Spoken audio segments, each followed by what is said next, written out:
Hello and welcome to 360 Sports. It was a beautiful, wonderful, excellent, and scintillating weekend for Tobi Amusan right there in Poland, where she did excellently well, winning her second Diamond League of the season and preparing herself for Budapest come next month, and also having that meeting record of 12.43 seconds. She actually scooped that home in that race, and Tobi Amusan is really looking good for the World Athletics Championship that will be happening in Budapest come next month. And that is it. With that, I will be welcoming you to the show 360 Sports this morning. I am Emmanuel Fashimi. I will not be doing this alone. I have a guest in the studio and also have my virtual guest Isaac Omidiji, all the way from Niger State, and he will be joining us. But before I get to Isaac Omidiji, let me quickly go straight to Poland, where Tobi Amusan, like I said, has actually won her second Diamond League 100-meter hurdle of the season at the time of 12.23 seconds, beating the likes of Harrison Kendra and Ali Tia Ali of United States of America in that particular race. And to tell you the truth, I think Tobi Amusan is ready for Camacho Queen, the Puerto Rican, at the World Championship that will be happening next month in Budapest. And joining me this morning is Asmao Karufi. Asmao Karufi, welcome to the show. Thank you. It's good to be here. All right, quickly, Tobi Amusan winning her second Diamond League of the season, 100-meter hurdle champion of the season, after she did well in the last outing in Stockholm, and then now she has won the second title. Because with this race, we can actually say, is it that Tobi Amusan is ready for the World Athletics Championship coming up next year? She's absolutely ready. I mean, if you heard what she said, she talked about how she came back from an injury and she trusted her coach.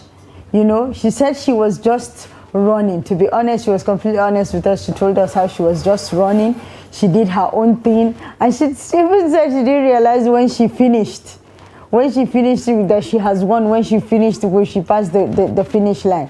So that's actually pretty amazing. Yeah, she's amazing. And with that race, she actually set the meeting record. You can see on your screen right now, Tobi Amusan set new record as she wins the 100-meter hurdles at Celestia Diamond League. I almost call that place Celestia. Maybe they have something synonymous with Celestia Church of Christ in Nigeria. I don't know. But sincerely speaking, for Tobi Amusan, meeting record 12.23 seconds, scooping that home. And with that, we believe that Tobi Amusan is going to do excellently well come Budapest 2023. That is next month in August. We are just few weeks away from that championship.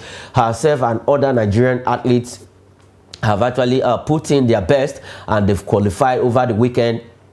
We saw our athletics team, that is the relay team for the men and women, actually getting that qualification ticket. But for the men, the 4x100 meter, I think this time around they need to do better to actually appear at Budapest come next month. But for Tobi Amusan, congratulations to Tobi Amusan.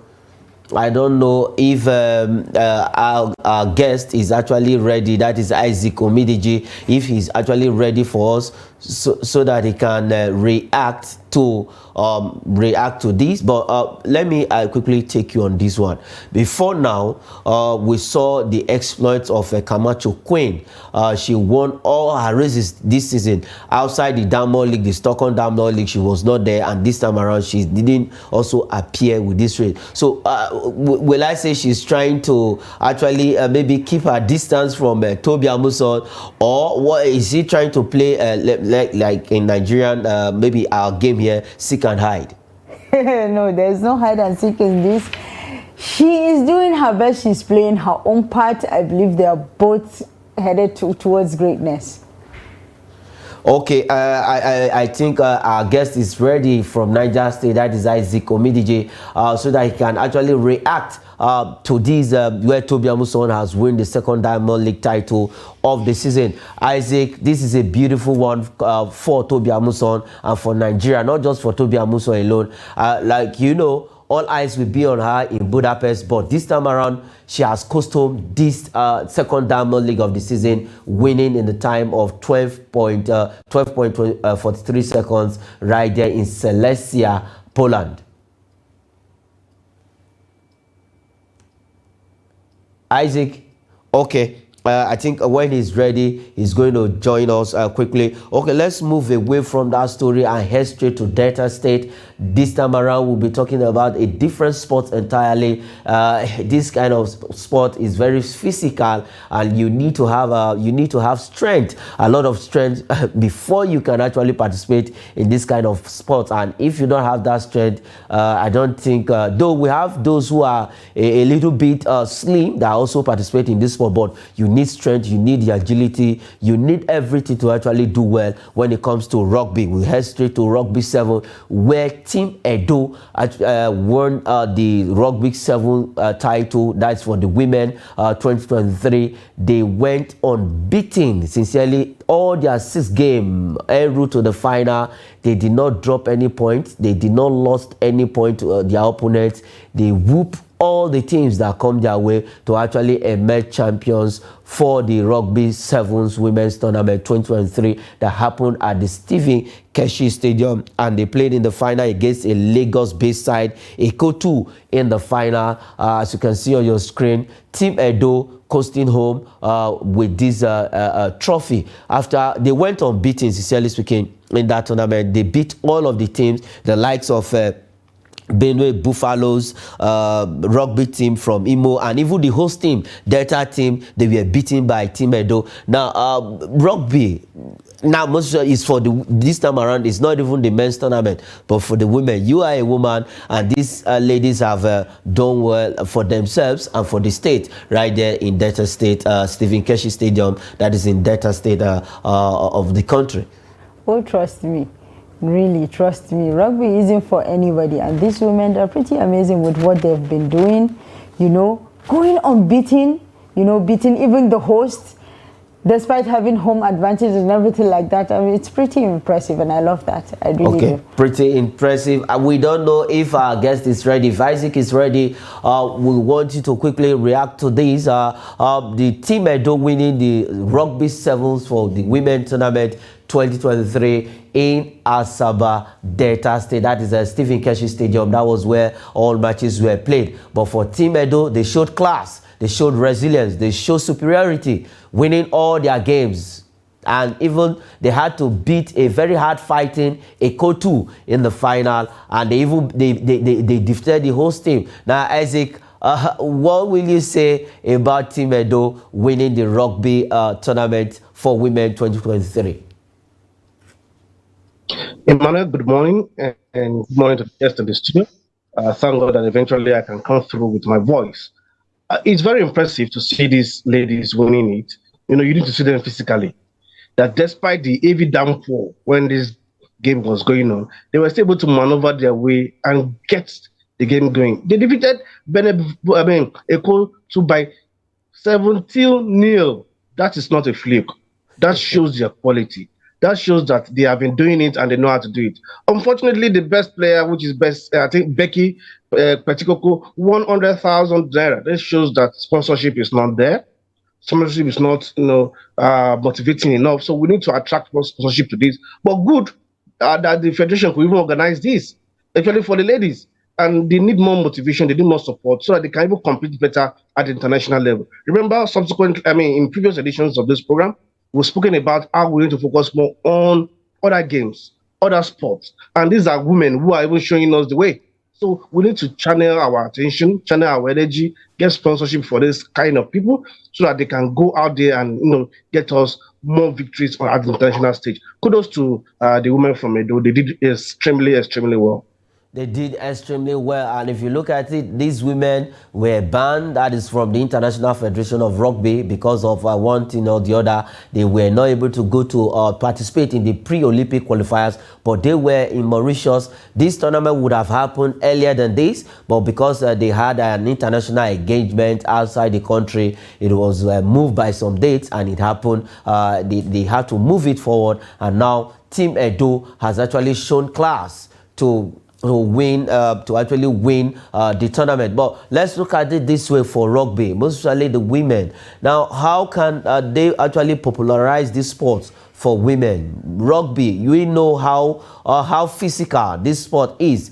Because I, for one, I cannot dare. In fact, I can't even go. If rugby is the last sport, I don't think I will actually participate in any sport in that. But if you look at the women, they were on top of their game, mostly for Team Edo. Let's talk about Team Edo now.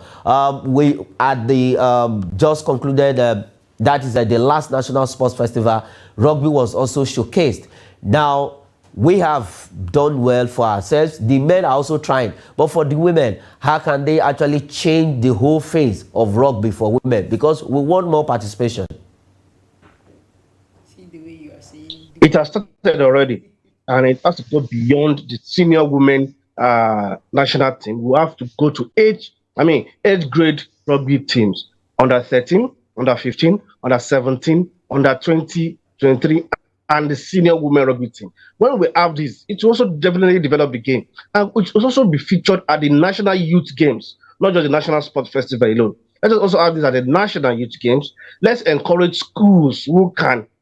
It's only unfortunate that our schools, probably secondary schools, have physically built women and men to play that kind of game. But hey, you start somewhere and you continue to build yourself to get to the level where you're supposed to be, even for the international level.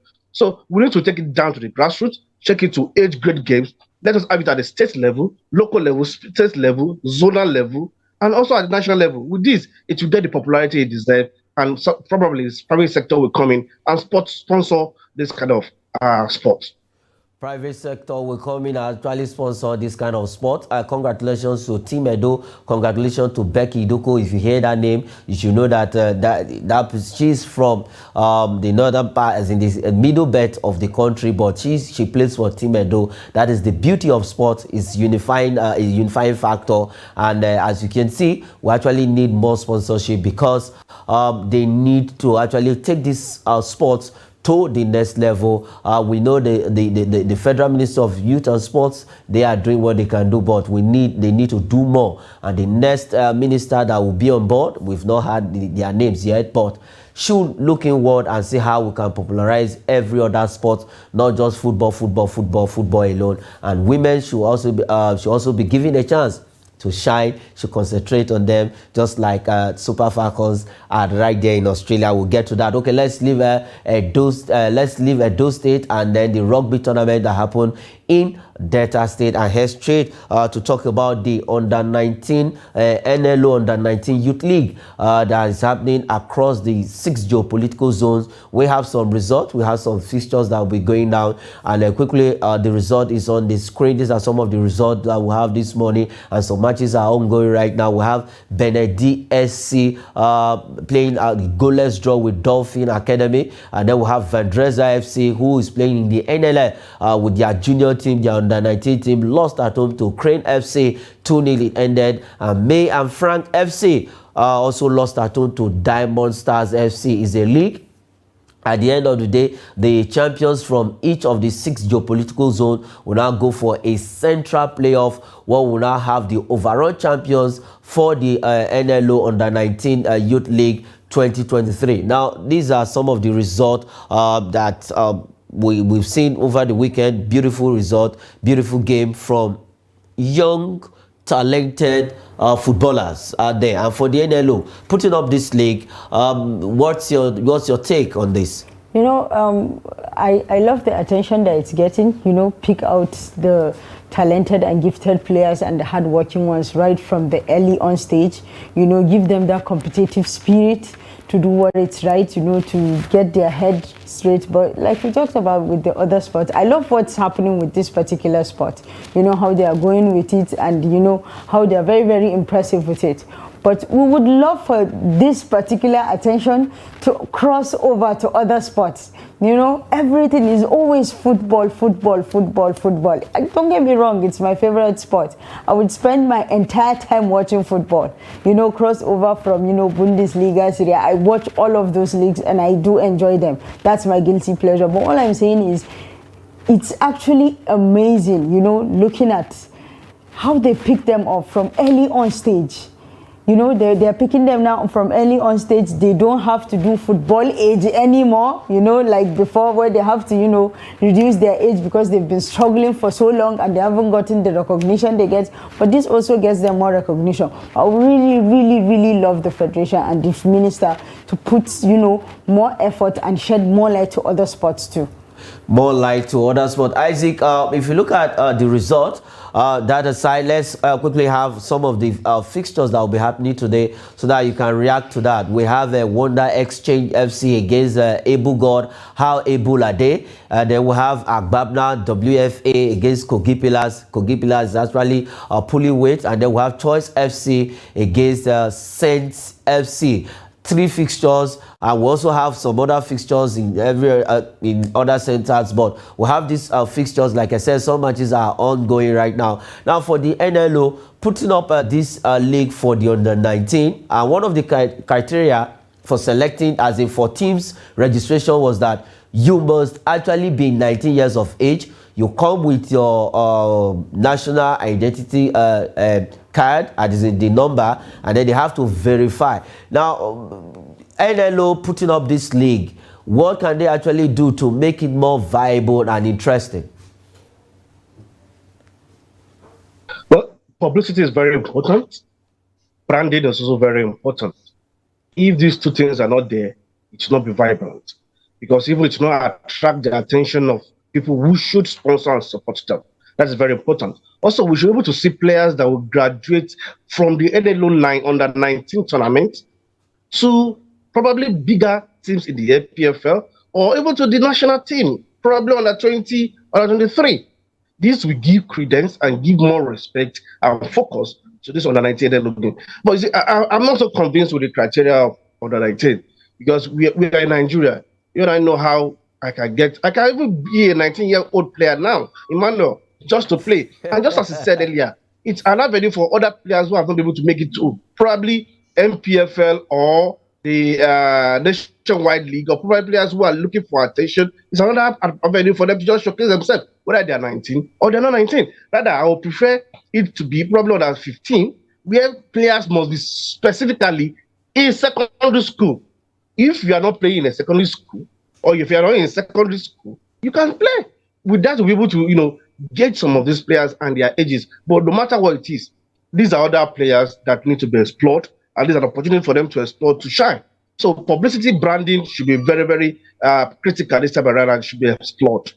Yeah, publicity branding should be something that the NLO should look forward to have a better organization. But from the fixtures, which of the matches are you looking forward to? Wonder Exchange against Able God, Agbabna WFA against Kogi Pillars. Let me give kudos to Kogi State, because when it comes to football matters and even in other sports, I think they are doing their best. We have teams for the ladies, we have for men. They are playing in the NLL though. Now they have their under 19 youth team, particularly in this in the NLO under 19 youth league, and then we have Choice FC against Saints FC. So which of the fixture, which of the match are you looking forward to?